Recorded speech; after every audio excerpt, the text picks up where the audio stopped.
ହାରିବା ମ୍ୟାଚ୍ଟି ବଞ୍ଚାଇଦେଲେ ମହମ୍ମଦ ସିରାଜ ଆଉ ଆକାଶଦୀପ। କାରଣ ଏଡବାଷ୍ଟନରେ ଖେଳାଯାଉଥିବା ଦ୍ୱିତୀୟ ଟେଷ୍ଟ ମ୍ୟାଚ୍ରେ ଇଂଲଣ୍ଡ ଦଳ ହାବି ହୋଇଯାଇଥିଲା ଭାରତ ଉପରେ। ଏଣିକି ପ୍ରଥମ ଇନିଂସରେ ଭାରତ 587 ରନ୍ କରିଦେଇଥିଲା ପ୍ରଥମେ ବ୍ୟାଟିଂ କରି। ଆଉ ତୃତୀୟ ଦିନ ଖେଳ ଆରମ୍ଭରୁ ଇଂଲଣ୍ଡ ଦଳ 77 ରନ୍ରେ ନିଜ ଖେଳ ଆରମ୍ଭ କରିଥିଲା 3ଟା ୱିକେଟ୍ ହରାଇକି। କିନ୍ତୁ ଦିନ ଆରମ୍ଭରୁ ମହମ୍ମଦ ସିରାଜ ଜୋ ରୁଟ୍କୁ ଆଉ ବେନ୍ ଷ୍ଟୋକ୍ସକୁ ବିଦା କରିଦେଲେ। ଗୋଟେ ଓଭରରେ ଲାଗାଲାଗି 2ଟା ୱିକେଟ୍ ନେଇଗଲେ Mohammed Siraj. Joe Root 22 run କରିକି ଆଉଟ୍ ହେଲେ। ଆଉ ବେନ୍ ଷ୍ଟୋକ୍ସ ତ ଖାତା ବି ଖୋଲି ପାରିଲେ ନାହିଁ। ଗୋଟେ ବାଉନ୍ସର ବଲ୍ରେ ଆଉଟ୍ ହୋଇଗଲେ ମହମ୍ମଦ ସିରାଜର ବେନ୍ ଷ୍ଟୋକ୍ସ।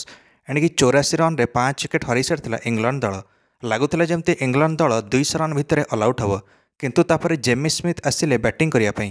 ତାପରେ ଜେମି ସ୍ମିଥ୍ ଆସିକି ଧୁଆଁଧାର ବ୍ୟାଟିଂ କରିଲେ। କେହି ଆଶା କରିନଥିଲେ ଜେମି ସ୍ମିଥ୍ 80 ବଲ୍ରେ ଶତକ ମାରିଦେବେ ବୋଲି। ଆଉ ସେୟା ହିଁ ହେଲା। ସମ୍ପୂର୍ଣ୍ଣ ଦୃଶ୍ୟ ବଦଳାଇ ଦେଲେ ମ୍ୟାଚ୍ର ଜେମି ସ୍ମିଥ୍। ଏଣିକି ପାର୍ଟନରସିପ୍ ମଧ୍ୟ କରିଲେ ହ୍ୟାରି ବ୍ରୁକ୍ ସହିତ। ଆକାଶଦୀପ ଆଉ ମହମ୍ମଦ ସିରାଜ ତ ଭଲ ଲାଇନ୍ ଲେନ୍ଥରେ ବୋଲିଂ କରୁଥିଲେ, କିନ୍ତୁ ପ୍ରସିଦ୍ଧ କ୍ରିଷ୍ଣାକୁ ମାଡ଼ ଧୁମ୍ ହେଉଥିଲା। ଏଣିକି ଇଂଲଣ୍ଡ ବ୍ୟାଟର୍ସମାନେ ଟାର୍ଗେଟ୍ କରୁଥିଲେ ପ୍ରସିଦ୍ଧ କ୍ରିଷ୍ଣାକୁ। ଏଣିକି ପ୍ରସିଦ୍ଧ କ୍ରିଷ୍ଣା ପ୍ରତ୍ୟେକ ଓଭରରେ 6 ରନ୍ ଖାଉଥିଲେ। ଗୋଟେ ଓଭର ପ୍ରସିଦ୍ଧ କ୍ରିଷ୍ଣାକୁ 23 ରନ୍ ମାରିଦେଲେ ଜେମି ସ୍ମିଥ୍। ତାପରେ ହ୍ୟାରି ବ୍ରୁକ୍ ବି ଶତକ ଲଗାଇଦେଲେ। ୱିକେଟ୍ ଆଉ ପଡ଼ୁନଥିଲା ଇଂଲଣ୍ଡର। ଏଣିକି ବିପରୀତ ପରିସ୍ଥିତିରେ ପଳାଇ ଆସିଥିଲା ଭାରତ। ଇଂଲଣ୍ଡ ଦଳ 355 ରନ୍ରେ ପହଞ୍ଚି ଯାଇଥିଲା ଚା ବିରତି ପୂର୍ବରୁ ତୃତୀୟ ଦିନ ଖେଳରେ। ଜେମି ସ୍ମିଥ୍ ଆଉ ହ୍ୟାରି ବ୍ରୁକ୍ 300 ରନ୍ର ପାର୍ଟନରସିପ୍ କରିଲେ। ହ୍ୟାରି ବ୍ରୁକ୍ ତ 150 ରନ୍ କରିଦେଲେ ଆଉ ଜେମି ସ୍ମିଥ୍ 159 ରନ୍। 372 ରନ୍ରେ ପହଞ୍ଚିଗଲା ଇଂଲଣ୍ଡ। ଲାଗୁଥିଲା ଯେମିତି ଦୁଇ ଜଣ ମିଶି 500 ଉପରକୁ ନେଇଯିବେ ଇଂଲଣ୍ଡ ସ୍କୋରକୁ। କିନ୍ତୁ ତାପରେ 387 ରନ୍ ପରେ ଦୃଶ୍ୟ ବଦଳିଗଲା। ଯେଉଁ ଇଂଲଣ୍ଡ 387 ରନ୍ରେ 5 ୱିକେଟ୍ ହରାଇଥିଲା, ଆଗାମୀ 20 ରନ୍ ଭିତରେ ଅଲ୍ ଆଉଟ୍ ହୋଇଗଲା ଇଂଲଣ୍ଡ। କାରଣ ନୂଆ ବଲ୍ ନିଆହେଲା ଭାରତ ତରଫରୁ। ଆକାଶଦୀପ ଆଉ ମହମ୍ମଦ ସିରାଜ ପୁଣି ଆଉଥରେ ଧୁଆଁଧାର ଜୋସ୍ରେ ଆସିଲେ। ଆଉ ପ୍ରଥମେ ଆକାଶଦୀପ ଆଉଟ୍ କରିଦେଲେ ସେଟ୍ ବ୍ୟାଟ୍ସମ୍ୟାନ୍ ହ୍ୟାରି ବ୍ରୁକ୍କୁ। ବ୍ରୁକ୍ 158 ରନ୍ କରି ଆଉଟ୍ ହେଲେ। ଆକାଶଦୀପ 300 ରନ୍ର ପାର୍ଟନରସିପ୍ ଭାଙ୍ଗିଦେଲେ ହ୍ୟାରି ବ୍ରୁକ୍ ଆଉ ଜେମି ସ୍ମିଥ୍ ମଧ୍ୟରେ। ତାପରେ ମହମ୍ମଦ ସିରାଜ ମଧ୍ୟ ଜୋସ୍ରେ ଆସି ଆଉ ଡେରି ନ କରି ଗୋଟେ ପରେ ଗୋଟେ ୱିକେଟ୍ ନେଇ ଚାଲିଲେ। ବୁମ୍ରା ପାଭିଲିୟନରେ ବସି ମହମ୍ମଦ ସିରାଜଙ୍କର ବୋଲିଂ ଯାଦୁ ଦେଖୁଥିଲେ।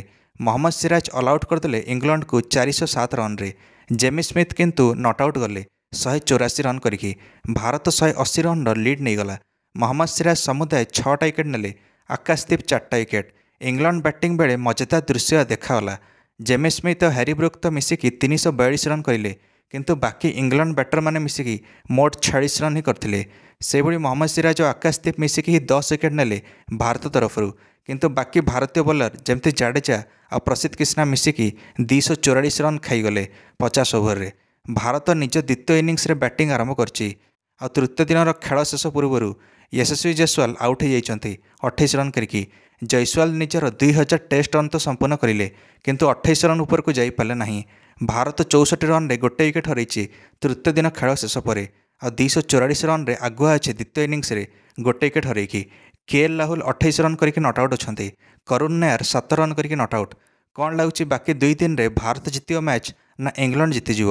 ନିଶ୍ଚୟ ମନ୍ତବ୍ୟ କମେଣ୍ଟରେ ଦେଇ ଭିଡ଼ିଓକୁ ଲାଇକ୍, ଚ୍ୟାନେଲକୁ ସବସ୍କ୍ରାଇବ୍ କରିଦେବେ ସମସ୍ତ କ୍ରିକେଟ୍ ଅପଡେଟ୍ସ ପାଇଁ। ଧନ୍ୟବାଦ।